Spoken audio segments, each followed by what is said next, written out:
सुंदरपुर गांव में एक मेहनती आदमी रहता था। उसे देखकर राजा ने सोचा कि मैं इसे अपना मंत्री बना लूं, और वह उसे मंत्री बनाकर कहा कि आज से इस राजधानी का सारा कार्यभार तुम्हारे हाथ में है, तुम अच्छी तरह से निभाना। एक समय की बात है, उस राजा की बेटी की शादी थी। वह मंत्री ने राजा की बेटी की शादी में सारा कार्यभार अपने ऊपर ले लिया और सारी जिम्मेदारी बहुत अच्छी तरह से निभाया।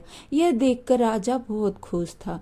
एक दिन उस महल के एक नौकर राजा का कमरा साफ करते हुए वह उनके कुर्सी पर जाकर बैठ गया। यह देखकर वह मंत्री उस पर चिल्लाने लगा और कहने लगा, तुम्हें जरा सी भी शर्म नहीं आती? तुमने महाराज के कुर्सी पर बैठने का कैसे सोचा? और वह उसे वहां से धक्का दे दिया। वह नौकर सोचने लगा कि इसे अपनी नौकरी पर बहुत घमंड है, मैं इसे जरूर सबक सिखाऊंगा। यह सोचते हुए वह राजा के रूम में कमरा साफ कर रहा था और कुछ बोल भी रहा था। तभी राजा अपने बिस्तर से बाहर आकर कहने लगा, तुम क्या बोल रहे हो? मैंने सब कुछ सुन लिया है।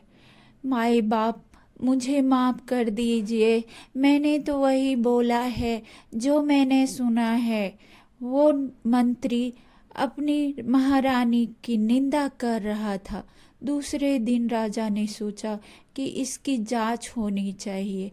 यह कहकर वह मंत्री से कुछ बोला नहीं।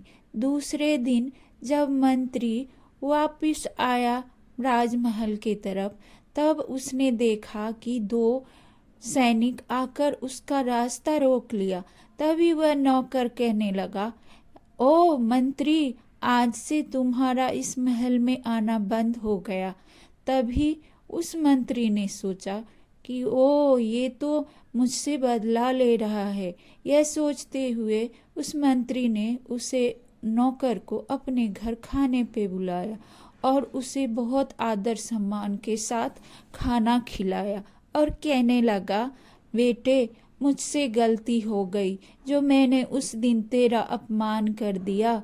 तू सब बातें भूल जा और मुझे माफ कर दे।